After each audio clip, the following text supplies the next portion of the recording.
সেদিন সন্ধ্যাবেলা চাউমিন বানিয়েছিলাম মানে আমি বানাইনি, আমার দিদি বানিয়েছিল। তো এখানে তো দেখলে সব কিছু রেডি করা হয়ে গেছে, শুধু চাউমিনটা সেদ্ধ করা বাকি আছে। এক সাইডে চাউমিনটা সেদ্ধ বসিয়ে আর এক সাইডে কিন্তু সব কিছু ভেজে নেওয়া হচ্ছিল। আর এখানে দেখো সব কিছু একসাথে দিয়ে দিয়েছে আমার দিদি। আর এখানে চাউমিনটা কিন্তু সেদ্ধ করাও হয়ে গেছে। দোকানের থেকে বাড়িতে বানিয়ে খাওয়া কিন্তু অনেক ভালো।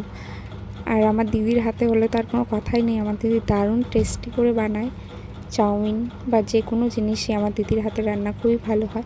তারপরে এখানে দেখো চাউমিনটা কিন্তু দিয়ে দিল, সব কিছু ভালো করে ভেজে নিয়ে তারপর চাউমিনটাকে ভালো করে মেশাচ্ছে সবগুলোর সাথে। আর সত্যি সেদিন চাউমিনটা খেতেও কিন্তু খুবই ভালো হয়েছিল। বললামই তো আমার দিদি রান্না খুবই ভালো করে যে কোনো জিনিসই। তারপর এখানে আমি সাইড থেকে ম্যাগি মশলাটা দিয়ে দিচ্ছিলাম।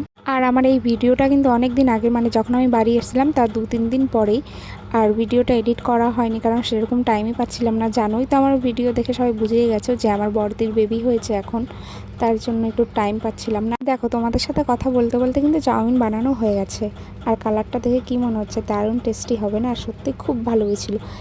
তারপর প্লেটে সুন্দর করে সাজিয়ে নিয়েছি, একটুখানি মিউনিস নিয়েছি। আমার মিউনিস খেতে কিন্তু খুব ভালো লাগে, তোমাদের কেমন লাগে কমেন্ট করে জানিয়ে দিও। মিউনিসের সাথে কিন্তু ছিল শসা কোচানো, পেঁয়াজ কোচানো, কয়েকটা লঙ্কা কোচানো আর গাজর।